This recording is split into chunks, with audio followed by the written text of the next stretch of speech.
नमस्कार दोस्तों, स्वागत है आप सभी का biology by Sandeep Tandon YouTube education platform में। कैसे हैं आप सभी?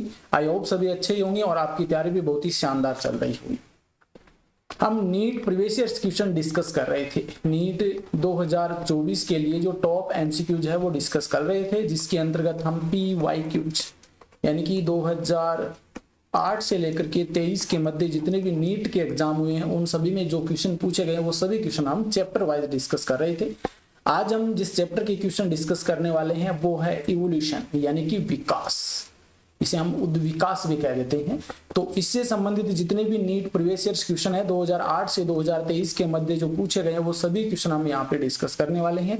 इस चैप्टर से 1 से 2 क्वेश्चन आपके हर एग्जाम में पूछे गए हैं, तो बहुत ही महत्वपूर्ण रहने वाला है। अगर पूरा लेक्चर आपने अच्छे से देखा तो 1 से 2 क्वेश्चन आपकी करेक्ट हो जाएंगे। आप सभी को पता है कि एनसीईआरटी का अंदर जितना भी मैटर होता है ये सभी आपका लाइन टू लाइन एग्जाम में पूछा जाता है। और ये जो प्रीवियस ईयर क्वेश्चन है ना, ये क्या होते हैं, इनकी लैंग्वेज चेंज कर दी जाती है और क्वेश्चन वही बार बार रिपीट हो रहे हैं।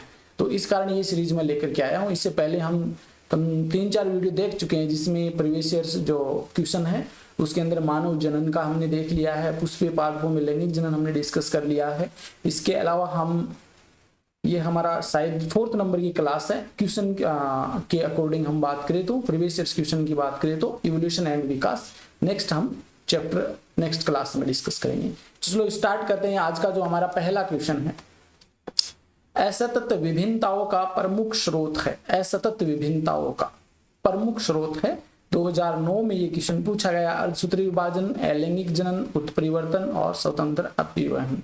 देखिए, असतत विभिन्नताएं जो उत्पन्न होती है, ये असतत मतलब अचानक से कोई विभिन्नताएं उत्पन्न होती है तो उनका जो प्रमुख स्रोत वो उत्परिवर्तन होता है, म्यूटेशन होता है। ये थोड़ा सा ध्यान में रख ले। नेक्स्ट है क्वेश्चन नंबर 2। ह्यूगो डिवरीज द्वारा प्रतिपादित उत्परिवर्तन सिद्धांत बतलाता है। तो ह्यूगो डिवरीज ने जो सिद्धांत दिया था उत्परिवर्तन का, म्यूटेशन का, यह क्या कहता है? 2009 में ये क्वेश्चन पूछा गया है। इसके अकॉर्डिंग हम क्वेश्चन का आंसर की बात करें तो ऑप्शन 3 हो जाएगा। अगर विभिन्नताएं उत्पन्न हो रही हैं, नई नई जातियां बन रही हैं, तो उसमें जो छोटे बड़े जितने भी उत्परिवर्तन होते हैं वो सभी उत्परिवर्तन उन विभिन्नताओं में भाग लेते हैं। अगर छोटा परिवर्तन हो रहा, उत्परिवर्तन हो रहा, तो भी डिफरेंशिएशन पैदा या विभिन्नताएं उत्पन्न हो जाएगी, और बड़ा उत्परिवर्तन हो रहा तो भी विभिन्नताएं उत्पन्न हो जाएगी। क्वेश्चन नंबर 3 की हम बात करते हैं। प्रथम दांत युक्त पक्षी तथा आवर्तबीजी का उद्भव हुआ था। 2009 में ये क्वेश्चन पूछा गया कि प्रथम दांत युक्त पक्षी। तो ये तो देखिए जो आर्कियोप्टेरिक्स वगैरह ये बहुत सारे हैं जो कि जीवाश्म के रूप में हमें मिले हैं। और एक आवर्तबीजी का उद्भव कब माना जाता है? क्रिस्टेशियन में, जुरासिक में, ट्राइसिक में या पर्मियन में। तो देखिए 3 नंबर के क्वेश्चन का जो आंसर हो जाएगा वो जुरासिक पीरियड हो जाएगा, ऑप्शन 2 हो जाएगा। नेक्स्ट है क्वेश्चन नंबर 4। एक जीवित योजक कड़ी का पाया जाना कार्बनिक उद्विकास का प्रमाण है। देखिए यहाँ पर क्वेश्चन क्या पूछा, उसकी लैंग्वेज आपको ध्यान में रख लेनी। जीवित योजक कड़ी मतलब ऐसा योजक कड़ी जो वर्तमान में जीवित है, और उस आधार पर हम बता सकते हैं कि कार्बनिक ऑर्गेनिक उद्विकास वो हुआ है। ये 2009 में क्वेश्चन पूछा गया। देखिए, स्पिनोडोन सरीसृप एवं पक्षियों के बीच की योजक कड़ी माना जाता है। आर्कियोप्टेरिक्स वेरी वेरी इंपॉर्टेंट है, ये यहाँ से कई बार क्वेश्चन बना है। आर्कियोप्टेरिक्स ये सरीसृप और पक्षियों के बीच की योजक कड़ी मानी जाती है। देखिए ये जो है आर्कियोप्टेरिक्स है, ये यहाँ पर पूछा क्या है? जीवित योजक कड़ी। अभी जीवित नहीं है, इसका केवल जीवाश्म हमें मिला है, ठीक है ना, तो ये इसका आंसर नहीं होगा। फुफ्फुसीय मछलियां है, मछलियां और सरीसृपों के बीच की योजक कड़ी मानी जाती है, तो ये भी जीवित नहीं है वर्तमान में, ठीक है। ये स्पिनोडोन इसी प्रकार की है, इसी प्रकार की मिलती जुलती क्या है मछलियां हैं। बतख चोंच प्लेटिपस सरीसृप व स्तनधारियों के बीच। देखिए जो डक बिल प्लेटिपस बोलते हैं इसे, duck bill platypus, duck bill platypus बोलते हैं, और ये स्तनधारियों में रखा गया है। तो ये क्या होता है, इसके अंदर चोंच पाई जाती है, बतख के जैसे चोंच उपस्थित होती है, उस चोंच में दांत पाए जाते हैं। तो बतख चोंच वाला जो प्लेटिपस होता है ये सरीसृप और स्तनधारियों के बीच की योजक कड़ी माना जाता है, जो कि जीवित है वर्तमान में। तो ये 4th इसका राइट आंसर हो जाएगा। नेक्स्ट हम बात करते हैं क्वेश्चन नंबर 5। प्लीस्टोसीन युग में पाया जाने वाला प्राग ऐतिहासिक मानव कौन था? प्लीस्टोसीन युग में पाया जाने वाला प्राग ऐतिहासिक मानव कौन था? 2009 में ये क्वेश्चन पूछा गया है। तो 5 नंबर का जो आंसर हो जाएगा वो निएंडरथल मानव हो जाएगा, ऑप्शन 4 हो जाएगा। देखिए इसकी थ्योरी मैं करवा चुका हूं अलग से, हमारी एक लेक्चर सीरीज चल रही है जिसके अंदर वन शॉट नामक लेक्चर सीरीज के अकॉर्डिंग हम सभी लेक्चर करवा रहे हैं। लगभग 8-9-10 लेक्चर आपके हो गए हैं। लास्ट जो लेक्चर हमने किया था वो बायोटेक्नोलॉजी एंड इट्स एप्लीकेशंस, वो टॉपिक चैप्टर हमने डिस्कस किया था। तो थ्योरी वाली अलग से क्लास चल रही है और ये मैं प्रीवियस ईयर क्वेश्चन की क्लास लेकर के आ रहा हूँ। और इसके बाद में हम लास्ट के अंदर क्या करेंगे, यूनिट के अकॉर्डिंग जैसे 3-4 चैप्टर उठा लेंगे और उनमें से 90 जो मोस्ट इंपॉर्टेंट क्वेश्चन बनते हैं वो हम लेकर के आएंगे। ये क्वेश्चन करने के बाद देखिए क्वेश्चन नंबर 6 की हम बात करते हैं। पेपर्ड मोथ विस्टन ब्यूटिलेरिया में काला रंग हल्के रंग पर प्रभावी होता है। इसमें काला रंग है, ये हल्के रंग पर प्रभावी होता है, जिसका मुख्य कारण इंग्लैंड में औद्योगिक क्रांति है। यह उदाहरण है। तो ये AIPMT 2009 में पूछा गया था। देखिए इस क्वेश्चन की कहानी क्या है ये मैं बता चुका हूं आपकी थ्योरी वाले लेक्चर में कि पहले क्या हुआ था। औद्योगिकरण से पहले की हम बात करें तो उस समय एक तो देखिए व्हाइट तितलियां या कह सकते हैं मोथ बोल सकते हैं उन्हें, वो पाए जाते थे, कीट पाए जाते थे, और एक पाए जाते थे ब्लैक। ठीक है। अब औद्योगिकरण होने से पहले क्या था, वहां का जो वातावरण था उसमें लाइकेन पाई जाती थी। लाइकेन कैसी थी? सफेद सफेद लाइकेन थी, है ना। अब ये जो व्हाइट वाली है ये इस सफेद लाइकेन के अंदर क्या छिप जाती थी, जिस कारण शिकारियों द्वारा इसका शिकार बहुत ही कम होता था। लेकिन जो ब्लैक वाली है, सफेद कलर के अंदर ब्लैक चीज को रखें तो स्पष्ट नजर आती, उसी प्रकार से ये शिकारियों को नजर आ जाती थी ब्लैक वाली, तो इसको शिकारी खा जाते थे। अब क्या हुआ, औद्योगिक क्रांति हुई,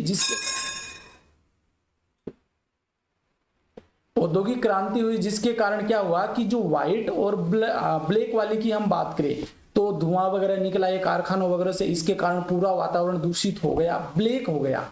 ब्लैक होने के कारण ये ब्लैक वाली तो उस पेड़ पौधे भी ब्लैक हो गई धुएं के कारण, तो वह ब्लैक वाली तो उस पेड़ पौधे पे छिप गई, तो इसलिए तो शिकारियों का क्या हो गया, खाना नहीं बना। लेकिन सफेद वाली उस ब्लैक रंग पर स्पष्ट रूप से नजर आ रही थी, इस कारण ये नजर आसानी से आने लगी और इसको शिकारियों ने खा लिया, तो ये यहाँ पे नष्ट हो गई, इसकी संख्या बढ़ गई। तो ये पूछा, ये उदाहरण दिया गया था आपके NCERT में दे रखा, तो ये उदाहरण है किसका ये बताना है। AIPMT 2009 में ये क्वेश्चन पूछा गया है। तो ये सुरक्षात्मक अनुहरण का उदाहरण माना जाता है, सुरक्षात्मक अनुहरण का। 7 नंबर का क्वेश्चन है, हेक्कल का जैव आवर्तन नियम क्या है? हेक्कल का जैव आवर्तन नियम 2009 में ये क्वेश्चन पूछा गया है। तो 7 नंबर के क्वेश्चन का आंसर हो जाएगा ontogeny repeats phylogeny. Very very important है ये, ओंटोजेनी रिपीट्स फाइलोजेनी। ये सिद्धांत है जैव आवर्तन का सिद्धांत या नियम जो कि हेक्कल ने दिया था। 8 नंबर का क्वेश्चन है, निम्न में से कौन से समवर्ती अंग नहीं है? इनमें से कौन से है जो होमोलॉग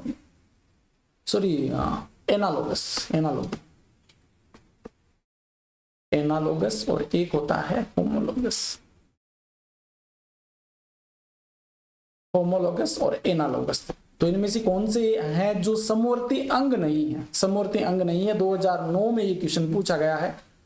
8 नंबर का क्वेश्चन, 8 नंबर के क्वेश्चन में राइट आंसर की हम बात करें, देखिए पक्षी और तितलियों के पंख, ये पंख है, ठीक है। ये तो ऑक्टोपस और मनुष्य की आंखें, ये भी सही है। पेंगुइन और डॉल्फिन के जो फ्लीपर होते हैं ये भी ठीक है। बोगनविलिया के कांटे और कुकुरबिटा के जो परतान होते हैं ये गलत हो जाएगा। ये आपका क्या है, होमोलोगस प्रकार का हो जाएगा, समजात, इसे हम समजात बोल देते हैं, समजात अंग हो जाएगा ये। तो ऑप्शन 4 इसका राइट हो जाएगा। ये जो तीनों है ना ये आपके समवर्ती अंग होंगे, एनालोगस ऑर्गन होंगे। देखिए इनका क्या होता है, इनकी कार्य जो होते हैं ना, कार्य ये क्या होते हैं, कार्य सम्मान होते हैं, ठीक है। इनकी जो उत्पत्ति होती है, उत्पत्ति संरचना ये इनकी भिन्न होती है एनालोगस ऑर्गन की। जबकि समजात ऑर्गन की हम बात करें तो इनके कार्य क्या होते हैं, भिन्न होते हैं। कार्य तो भिन्न मिलेंगे जबकि इनकी संरचना, उत्पत्ति ये क्या होगी, समान होगी, ठीक है। इसके बहुत सारे एग्जाम्पल मिल जाएंगे जो आगे क्वेश्चंस के अकॉर्डिंग हम देखें। 9 नंबर का क्वेश्चन है, मिलर और यूरे ने अपने प्रयोग में जीवन की उत्पत्ति के निम्न गैसों का लिया था, मतलब इन्होंने एक प्रयोग किया था। उस प्रयोग में इन्होंने कुछ ऐसी गैसेज का इस्तेमाल किया जो कुछ पुराने समय में उस समय मौजूद हुआ करती थी जब जीवन की उत्पत्ति नहीं हुई थी। उन गैसों का इन्होंने इस्तेमाल किया था। तो वो कौन सी गैस है, 2009 में ये क्वेश्चन पूछा गया है। तो 9 नंबर के क्वेश्चन की हम बात करें तो यहाँ पर देखिए, एक तो मेथेन थी, है ना, एक आपकी H2O जलवाष्प थी, ठीक है, H2O के रूप में लिया था। इसके अलावा एक अमोनिया थी और एक हाइड्रोजन, ये गैस हुआ करती थी। और ये 3 नंबर ऑप्शन में दे रखी है, मेथेन, अमोनिया, हाइड्रोजन और जलवाष्प। ऑप्शन थर्ड हो जाएगा। एक यहाँ पे टेम्परेचर का क्वेश्चन भी पूछा जाता है, कितना टेम्परेचर रखा था, तो 800 डिग्री सेंटीग्रेड टेम्परेचर इन्होंने रखा। क्वेश्चन नंबर 10 का है, दिए गए 4 कथनों में से उपस्थित रिक्त स्थानों की सही पूर्ति करनी है। 2010 में ये क्वेश्चन पूछा गया। रिक्त स्थान है, इनकी पूर्ति करनी। जो कुछ पॉइंट ऐसे दे रखिए जो मैं आपको पहले यहाँ पे डिस्कस कर चुका हूँ। 10 नंबर के क्वेश्चन की हम बात करते हैं। देखिए, तितली तथा पक्षियों के पंख एक समान दिखाई देते हैं। तितली और पक्षियों के पंख उड़ने का काम करते हैं, जो उद्विकास का कारण है। इनमें कौन सा उद्विकास हो सकता है? देखिए, यहाँ पर हम बात करें, सही रिक्त स्थानों की पूर्ति करता है।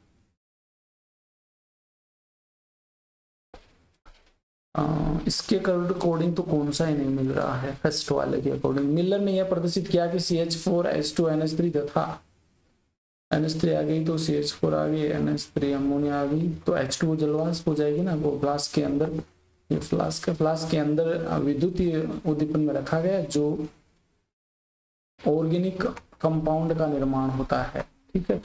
ये यहाँ पे दे ही नहीं रखा, ये तो कर्म रूपी परिशेषी का ये अवशेषी अंग होता है, ठीक है। यह उद्विकास का परिणाम, आकारिकी परिणाम है भी नहीं, आकारिकी नहीं, मॉर्फोलॉजी। डार्विन के अनुसार ये तो अवशेषी अंग ना, कोई काम नहीं करता ये। डार्विन के अनुसार उद्विकास छोटी विभिन्नताएं तथा योग्यतम की उत्तरजीविता के कारण होता है, योग्यतम की उत्तरजीविताओं के कारण होता है। ये ठीक है। आगे देखिए, अभिसारी, इसमें फर्स्ट में अभिसारी आ जाएगा, तो ऑप्शन फर्स्ट आपका राइट होगा।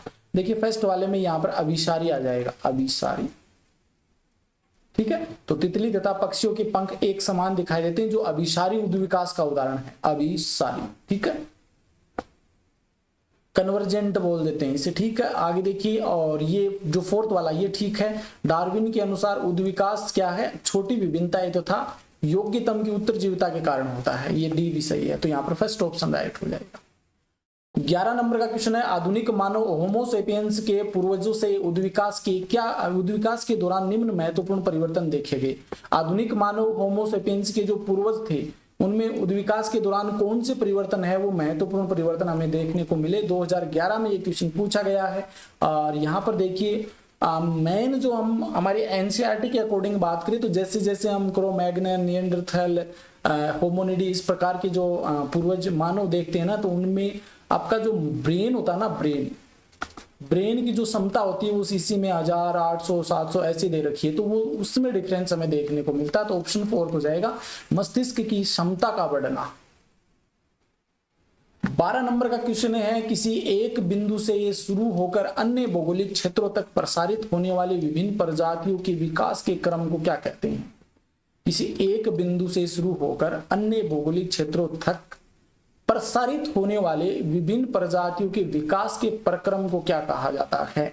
तो 12 के क्वेश्चन का जो आंसर हो जाएगा, मतलब एक स्थान से चले पक्षी इस स्थान पर अनुकूल वातावरण मिला तो यहाँ पर रहने लगे, तो इसको हम क्या कह देते हैं, अडेप्टिव रेडिएशन कह देते हैं। तो ये अनुकूली विकिरण हो जाएगा, जिसका बारे में डार्विन ने बताया था। डार्विन की फिंचेज वाला जो उदाहरण है ना, वो याद रखना आपको, 2012 में ये क्वेश्चन पूछा गया है। 13 नंबर का क्वेश्चन है, निम्नलिखित में से किस एक विकल्प में अभिसारी विकास और अपसारी विकास दोनों का एक एक उदाहरण सही दिया गया है? 2012 में ये क्वेश्चन पूछा गया, दोनों तरफ है, और चारों में से आपको सही आंसर का चयन करना है। कन्वर्जेंट, डाइवर्जेंट दो यहाँ पर है, अभिसारी और अपसारी। 30 नंबर की हम बात करते हैं। देखिए 30 नंबर में अभी हमने बात की थी, एक तो यहाँ पर देखिए ऑक्टोपस के तथा स्तनियों की आंखें, इस प्रकार का ये एनालोगस ऑर्गन का उदाहरण है। और एनालोगस क्या होता है, अभिसारी होता है। अपसारी की हम बात करें तो कशेरुकियों की अग्रपादों की हड्डियां, ये अपसारी हो जाएगा। ये होमोलोगस का उदाहरण है, होमोलोगस का, तो यही सही है आपका ऑप्शन फर्स्ट राइट हो जाएगा। 14 नंबर का क्वेश्चन है, अपने पूर्वजों से विकसित होने के दौरान आधुनिक मानव होमो सेपियंस की सर्वाधिक महत्वपूर्ण प्रवृत्ति क्या रही थी? अपने पूर्वजों से विकसित होने के दौरान आधुनिक मानव जो होमो सेपियंस है उनमें सर्वाधिक महत्वपूर्ण प्रवृत्ति क्या रही थी? तो इस क्वेश्चन की हम बात करें तो इसमें जो वही है, मस्तिष्क की जो क्षमता होती है वो बढ़ती है, बढ़ती जाती कपालधारिता, क्रेनियम की जो क्षमता होती है वो हो जाएगी। 15 नंबर का क्वेश्चन है, वह विलुप्त मानव जो पिछले 1 लाख से 40,000 वर्ष के बीच यूरोप, एशिया, अफ्रीका के कुछ भागों में रहता था, जिसका कद छोटा था, भारी भारी भौहें थी, पीछे को ढालू माथा था, भारी दांतों वाले बड़े बड़े जबड़े थे, भारी शरीर, बदबदाती चाल और झुकाव वाली मुद्रा थी। कौन था? किस प्रकार का ये मानव था? 2012 में पूछा गया था, बहुत ही डरावना मान सकते हैं इसे। तो 15 का जो आंसर हो जाएगा ऑप्शन निएंडरथल मानव हो जाएगा, ऑप्शन सेकंड हो जाएगा। 16 नंबर का क्वेश्चन है, ऑक्टोपस के नेत्र तथा बिल्ली के नेत्र की संरचना का पैटर्न अलग अलग है। ऑक्टोपस के नेत्र और बिल्ली के नेत्र की संरचना का पैटर्न अलग अलग है, फिर भी वे समान कार्य करते हैं। यह उदाहरण किसका है? तो ये समवर्ती अंग का हो जाएगा।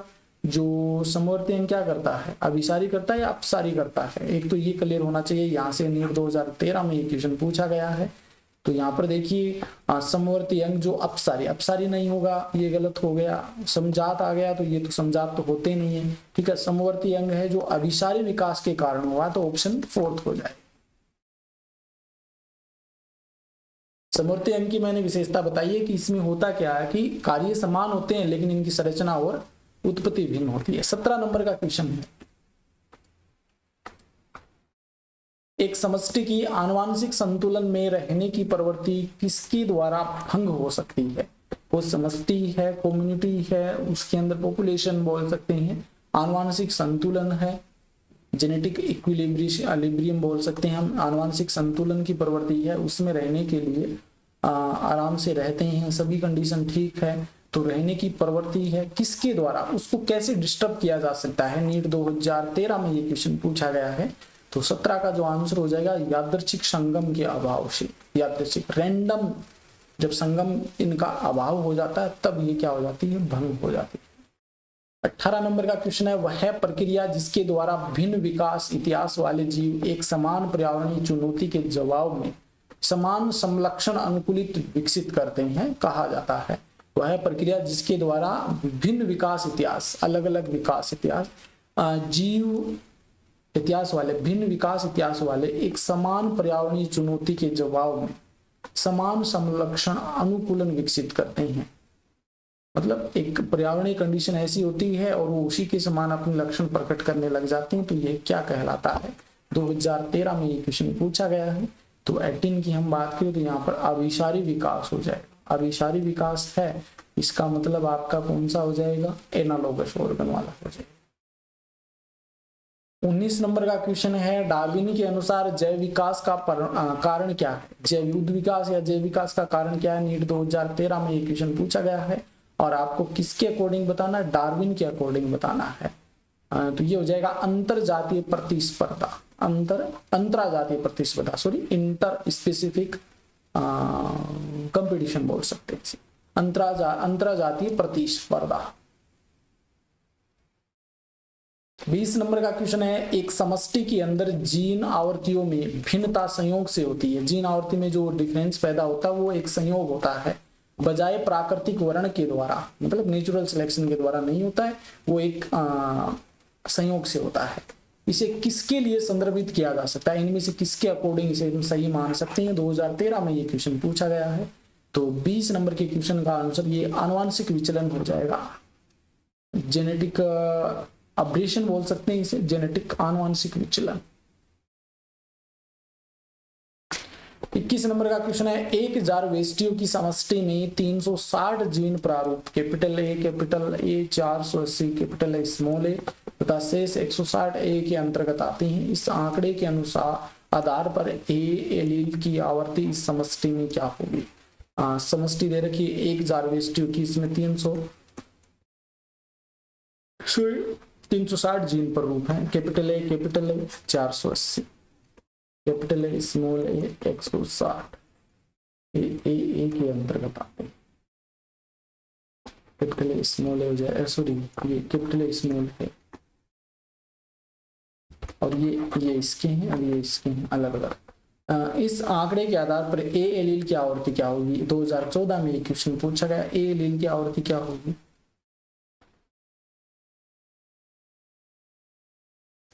0.6 हो जाएगी। ये ऑप्शन फर्स्ट आपका राइट हो जाएगा यहाँ पर।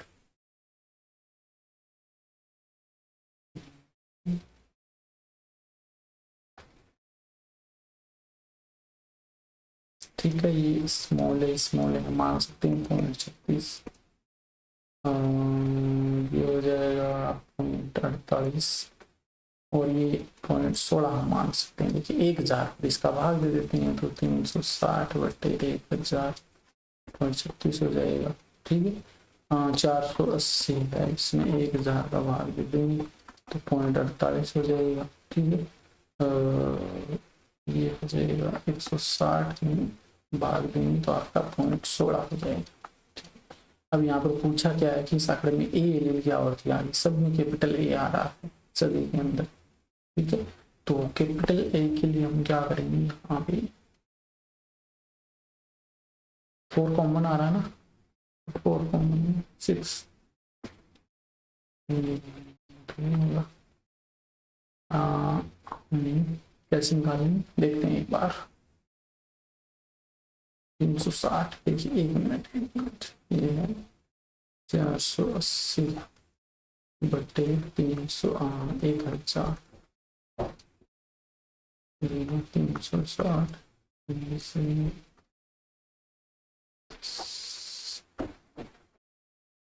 नहीं ऐसे तो नहीं आएगा ये 48 480 बटे 360 करके देखते हैं। तो ये 8 6 48 36 इसमें होगा 3 इसमें ऐसे नहीं आएगा। ये आपको ना मैं दोबारा से अलग से वीडियो करके दिखा दूंगा क्योंकि ये चीज है, ये क्वेश्चन नया ही पूछा गया जो मैंने थ्योरी में भी आपको नहीं बताया था। तो ये देखिए निकलती तो ऐसे ही है लेकिन ये यहाँ पर थोड़ा सा अलग पूछ लिया है तो ये दोबारा से बता दूंगा। इस आंसर आप देख लें और अगर आपको आता तो आप कमेंट में इसका हल करके दिखा। बिल्ली तथा छिपकली के अग्रपाद चलने, व्हेल के अग्रपाद तैरने तथा चमगादड़ के अग्रपाद उड़ने के लिए होते हैं। ये किसके उदाहरण हैं? वेरी वेरी इंपॉर्टेंट क्वेश्चन है, 2014 में पूछा गया। बिल्ली छिपकली के अग्रपाद चलने, व्हेल के अग्रपाद तैरने, चमगादड़ के अग्रपाद उड़ने के लिए तो किसके उदाहरण हो जाएंगे? तो ये समवर्ती तो होंगे नहीं, समवर्ती नहीं होंगे तो अभिसारी भी नहीं होंगे, अनुकूल विकर्ण होंगे नहीं तो समजातन हो जाएंगे। ऑप्शन बेस्ट हो जाएगा। 23 नंबर का क्वेश्चन है, निम्नलिखित में से कौन सी समवर्ती संरचनाएं? समवर्ती संरचनाएं कौन सी? एनालोगस वाली पूछ लिया यहाँ पर, तो बोगनविलिया के कांटे कुकुरबिटा ये तो समझात है। डॉल्फिन के फ्लिपर्स घोड़े के पर ये भी समझात है। चमगादड़ के पंख और कबूतर के पंख ये भी समझात है। प्रोन के गिल और मनुष्य के फेफड़े ये आपका समवर्ती अंग वाला हो जाएगा। तो 23 में ऑप्शन 4 हो जाएगा। 2014 में ये क्वेश्चन पूछा गया है। 24 की हम बात करें तो हार्डी विनबर्ग साम्य इक्विलिब्रियम में समष्टि नहीं पाई जाएगी। हार्डी विनबर्ग साम्य में समष्टि नहीं पाई जाएगी यदि 2015 में ये क्वेश्चन पूछा गया, यदि क्या होगा उसमें समष्टि नहीं होगी हार्डी विनबर्ग साम्य के अंदर। 2014 में ये क्वेश्चन पूछा गया है।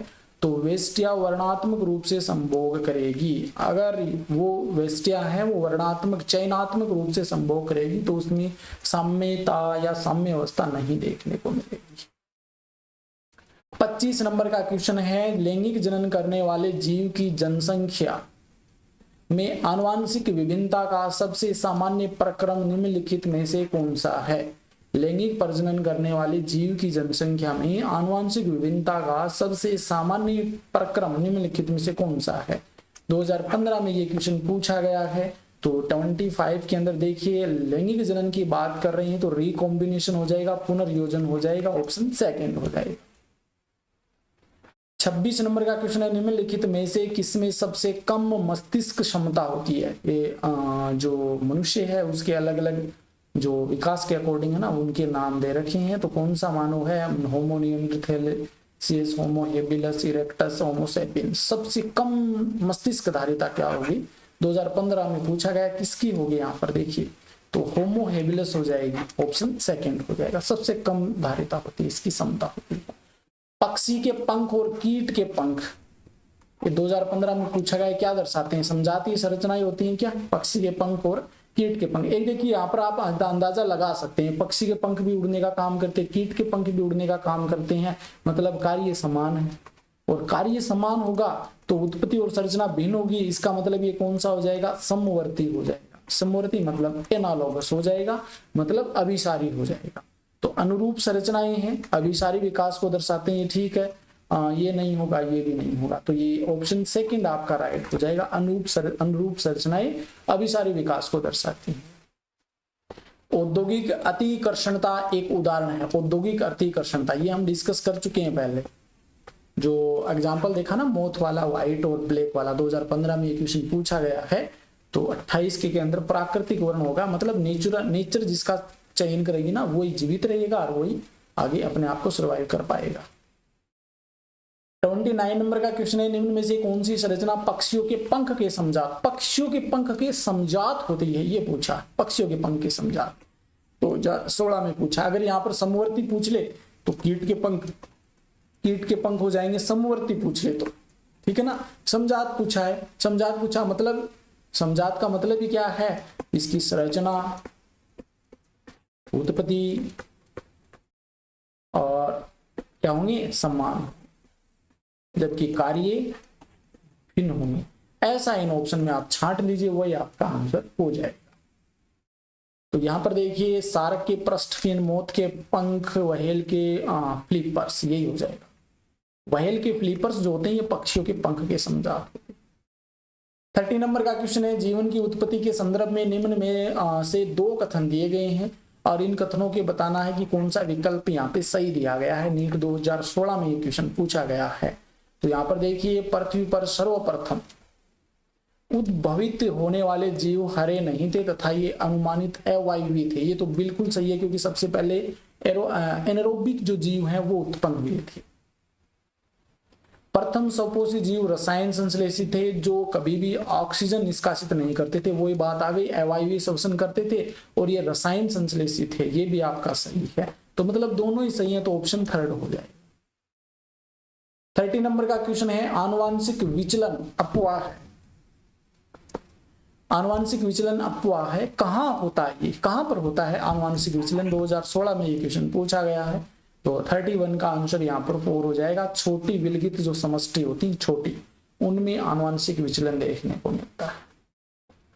32 नंबर का क्वेश्चन है, हार्डी विनबर्ग समीकरण में विषम युग्मजीय व्यष्टि की प्रायिकता का निरूपण किससे होता है। वो मैंने जब थ्योरी पढ़ाई थी उसमें बताया था कि ये फॉर्मूला आपको याद रख लेना, इस फॉर्मूले से बहुत सारे क्वेश्चन बनते हैं। 2016 में ये पूछा गया और पूछा गया विषम युग्मजीय जो समष्टि है उसकी प्रायिकता को कौन सा है जो यहाँ पर प्रकट करता है, दर्शाता है। तो ये 2pq हो जाएगा, 2pq। देखिए, अगर कैपिटल ए कैपिटल है तो ये आपकी p² हो जाएगी, ठीक है। स्मॉल ए है तो q² हो जाएगी, और कैपिटल A प्लस A है तो ये हो जाएगी आपकी 2pq, ठीक है। ये थोड़ा सा याद रखना, तो ऑप्शन फर्स्ट होगा। 33, आदि मानव से अभिनव मानव वर्तमान तक मानव विकास का कालानुक्रम क्या है, मतलब इसका क्रम क्या है। प्राचीन मानव और वर्तमान का मानव है, उनके मध्य का जो क्रम है वो क्या है, कौन सा है, इनमें से आपको बताना है कौन सा सही होगा। 33 के अंदर 2016 में ये पूछा गया। देखिए, रामापिथेकस है, ऑस्ट्रेलोपिथेकस है, होमो हेबिलस और होमो इरेक्टस है। तो यहां तक इरेक्टस तक दे रखा, तो ये तो बिल्कुल ही सही दे रखा आपका, तो ऑप्शन फर्स्ट हो जाए। 34 नंबर का क्वेश्चन है, निम्न में से कौन सी जीव की उत्पत्ति घटनाओं का सही क्रम यहाँ पर दर्शाया। कौन से जीवन की, सॉरी जीव नहीं है यहाँ पे, गलती से मैंने बोल दिया, जीवन की उत्पत्ति, लाइफ की जो ओरिजिन है या जीवन की जो उत्पत्ति है उसकी घटनाओं का सही क्रम है वो इनमें से किस में दर्शाया गया। नीट 2016 में यहाँ से क्वेश्चन पूछा गया है। देखिए, यहाँ पे आदि जीव का निर्माण, सबसे पहले आदि जीव का निर्माण नहीं होगा, कार्बनिक मोनोमर्स का संश्लेषण होगा, ये हो जाएगा। सबसे पहले छोटे छोटे मॉलिक्यूल्स बनेंगे, उसके बाद में बड़े मॉलिक्यूल्स बनेंगे, मतलब कार्बनिक पॉलीमर, मोनोमर से पॉलीमर, तो ये सेकंड हो जाएगा इसके बाद में। ठीक है, अब देखिए यहाँ पर कार्बनिक पॉलीमर का संश्लेषण हो जाएगा, डीएनए पर आधारित आनुवंशिक तंत्रों का निर्माण। नहीं, पहले आदि जीव बनेगा, आदि जीव पुराने जो अवायवीय शोषण करने वाले जीव वो हो जाएंगे, उसके बाद में डीएनए बनेगा। तो मतलब second, third, first, fourth, option second हो जाएगा। ये क्वेश्चन है 35 का। हुगो डीवरीज के अनुसार विकास की क्रियाविधि किस प्रकार की होती है? हुगो डीवरीज के अनुसार विकास की क्रियाविधि वो किस प्रकार की होती है? 2018 में ये क्वेश्चन पूछा गया है। देखिए इन्होंने उत्परिवर्तन के बारे में बताया था, तो यहाँ पर विकास की क्रियाविधि किस प्रकार की होती है, तो ये हो जाएगा लवणीयकरण, सोल्टेशन हो जाएगा, सिलाइनेशन भी बोल सकते हैं इसे। तो 35 का आंसर फोर्थ हो जाएगा हुगो डीवरीज के अनुसार। 36 निम्नलिखित में से अपसारी विकास के उदाहरणों में से गलत विकल्प का चयन करें। अपसारी दे रखा है, इसका मतलब समजात, ठीक है ना, अपसारी का मतलब समजात। तो चमगादड़, मनुष्य तथा चित्ता के मस्तिष्क। आगे देखिए गलत विकल्प का चयन करना है। मानव, चमगादड़, चित्ता के अग्रपाद, ठीक है। ऑक्टोपस, चमगादड़, मानव की आंखें, चमगादड़, मानव और चित्ता के हृदय। तो देखिए ये 2018 में पूछा गया है। 36 की हम बात करें तो यहाँ पर लगभग ही मिलते जुलते हैं। यहाँ पर चमगादड़ की नहीं, ऑक्टोपस और मानव की आंखें जो होती है ना, ये हो सकता है। तो ऑप्शन थर्ड हो जाएगा, चमगादड़ की आंखें नहीं हो सकती। 37 का है, अनेक कशेरुकियों के अग्रपाद की अस्थित संरचना में समानता किसका उदाहरण है? तो कई कशेरुकियां, उनका अग्रपाद है, वो आपस में संरचना में क्या होते हैं? समान होते हैं। तो संरचना में समान होते हैं तो ये समजातता को दर्शाते हैं। तो ऑप्शन आपका क्या हो जाएगा? सेकंड हो जाएगा। सेकंड है तो अपसारी विकास होगा, या अभिसारी नहीं, अपसारी विकास होगा। ठीक है, 2018 में ये क्वेश्चन पूछा गया। 38 नंबर का क्वेश्चन है, एक जीन लोकस पर 2 एलील कैपिटल ए स्मॉल ए, यदि प्रभावी एलील कैपिटल ए की बारंबारता 0.4 दे रखी है, तब समष्टि में समयुग्मजी, प्रभावी, विषम युग्मजी एवं समयुग्मजी अप्रभावी व्यक्तियों की बारंबारता क्या होगी? देखिए समयुग्मजी प्रभावी कैपिटल ए, विषम युग्मजी की पूछ ली कैपिटल ए स्मॉल ए, और अप्रभावी की तो स्मॉल ए, ये पूछ लिया। और ये अभी हमने पीछे देखा भी था, ये कितनी होती है, इसकी तो क्या होती है 0.16 हो जाएगी, और कैपिटल ए स्मॉल ए की हो जाएगी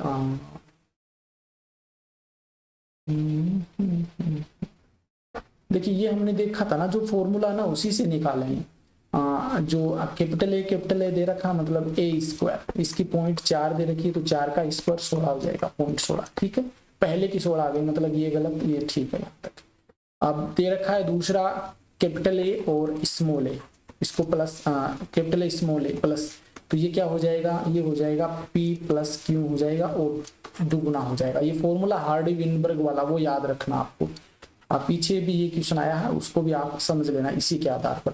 देखिए 2 और P की कितनी दे रखी है, यहाँ पर हम बात करें तो 4 दे रखी है। ठीक है, 2 एलील है, प्रभावी एलील ए है जिसकी 0.4 है, और ये आ जाएगी आपकी 0.6 मान सकते हैं इसको। ठीक है, और इसके बीच में हम क्या कर देंगे? प्लस कर देंगे, नहीं प्लस है क्या, एक मिनट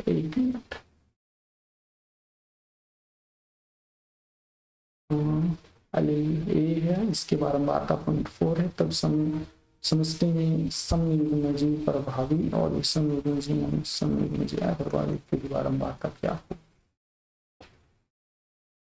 विषम युग्मजी 36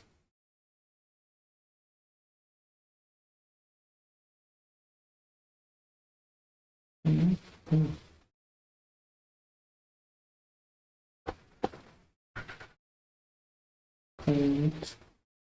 4 6 8 0.6 तो 4 8 5 23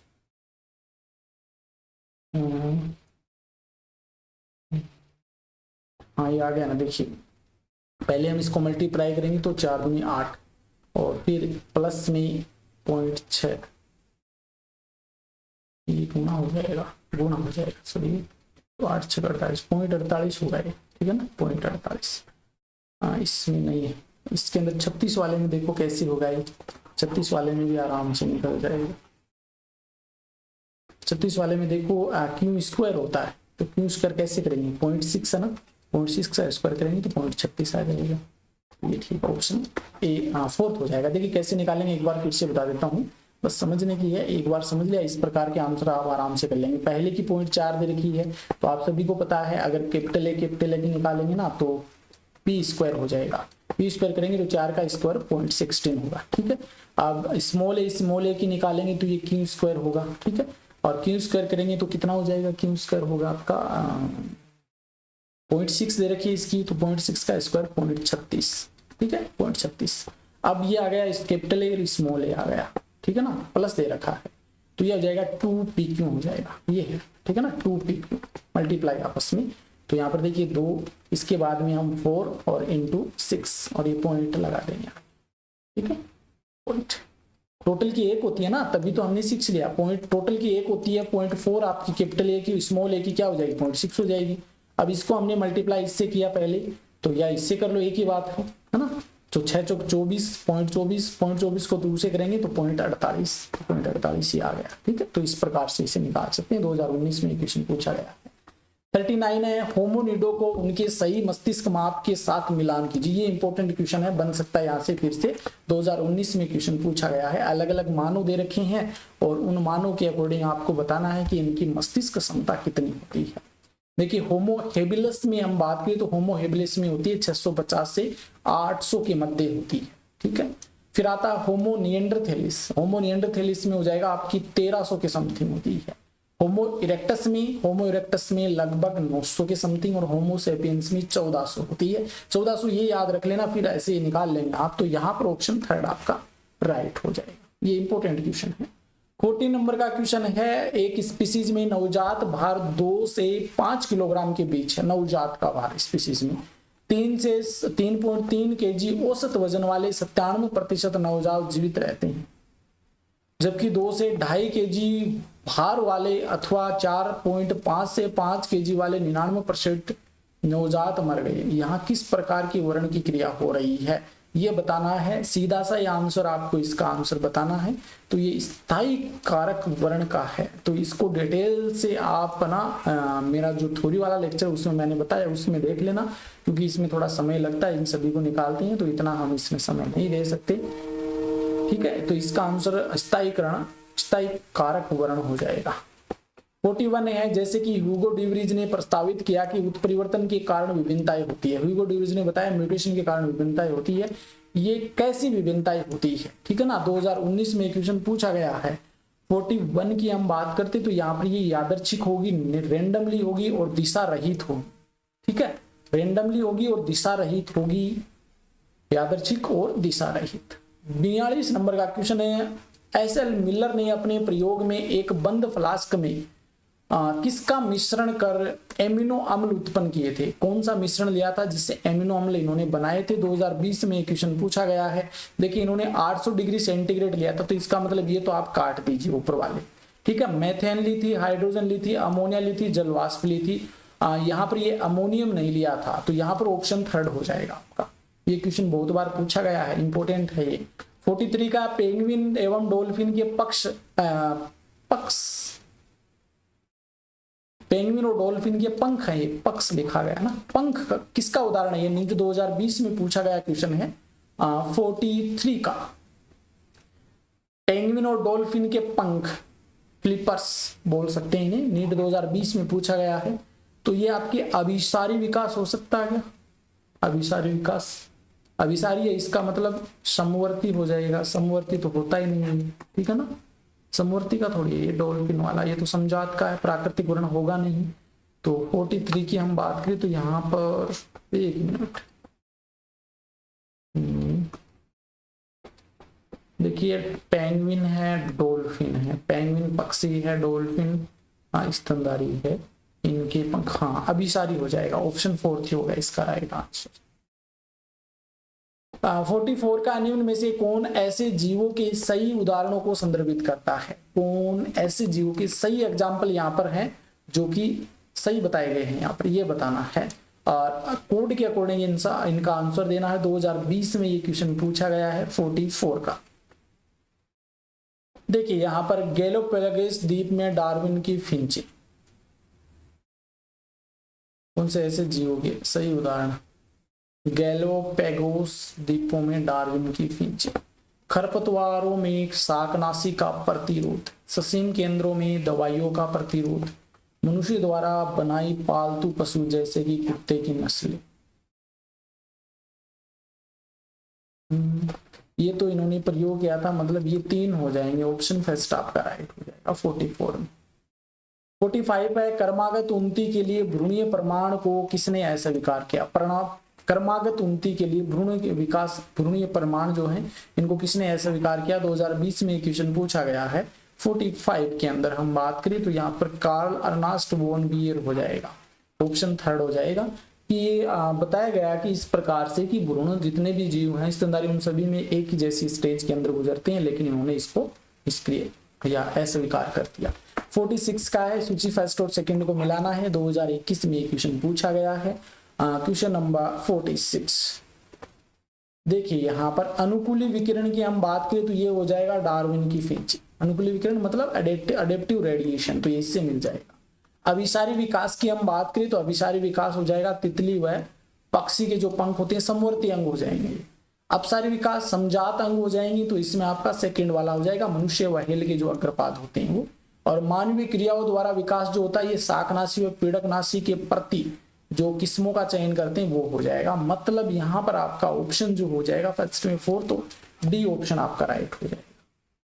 47 नंबर का क्वेश्चन है, निम्नलिखित में से कौन सा कारक एक समष्टि फाउंडर प्रभाव उत्पन्न करता है। इनमें से कौन सा कारक है जो समष्टि प्रभाव फाउंडर प्रभाव पॉपुलेशन फाउंडर इफेक्ट उत्पन्न करता है। 2021 में क्वेश्चन पूछा गया है।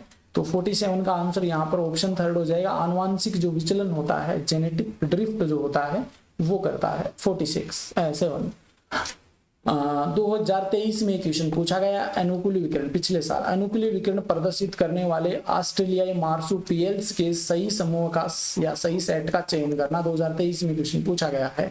जो ऑस्ट्रेलिया में मार्सुपियल्स हैं जिनमें अडेप्टिव रेडिएशन देखने को मिलता है, उनके अकॉर्डिंग यहाँ पर सही आंसर आपको बताना है। और क्वेश्चन नंबर ये 48 है ना, ये 48 है ना, 47 48 हाँ 48 है। और 48 में आपका आंसर बताना है। तो 48 में आंसर हो जाएगा आपका नेमबैंड स्पॉटेड क्यूकस फ्लाइंग फालेंजर, बी हो जाएगा। ठीक है। और आज का हमारा जो अंतिम क्वेश्चन है 49, निम्नलिखित में से कौन सा कथन सही नहीं है। इनमें से कौन सा कथन है जो सही नहीं है। तो ये 2012 में पूछा गया था, एक क्वेश्चन आया था इसमें। तो 49 के अकॉर्डिंग हम बात करें तो यहाँ पर आपका ऑप्शन सी हो जाएगा। पेंगुइन और डॉल्फिन के फ्लीपर समजात अंगों की एक जोड़ी है। ये समजात नहीं होती है, ये समवर्ती होती है। ठीक है ना, समवर्ती, ये याद रखिए ना। एनालोगस होती है। एनालोग संरचनाएं अभिसरण विकास का परिणाम है, ये ठीक है। होमोलॉगी सामान्य वंश को इंगित करती है, ये भी ठीक है। शकरकंद आलू सादृश्य का एक उदाहरण, समजात का उदाहरण है, ये भी ठीक है। और समजात होती है अपसारी विकास वो उत्पन्न करती है, तो ऑप्शन सी हो जाएगा यहाँ पे तो आपका आंसर। तो इस प्रकार से हमने 49 क्वेश्चन है वो इस चैप्टर से डिस्कस किए हैं। इवोल्यूशन वाले चैप्टर से, छोटा सा चैप्टर था, लगभग 1 से 2 क्वेश्चन है वो पूछे जाते हैं। कभी 2 आ जाते हैं आपकी नीट में, कभी 1 ही पूछा जाता है। तो अच्छे से देख लेना, शायद आपके 1 से 2 क्वेश्चन यहाँ से क्लियर हो जाए, क्योंकि यही क्वेश्चन बार बार रिपीट हो रहे हैं। आज के लिए इतना ही, धन्यवाद, थैंक यू सब।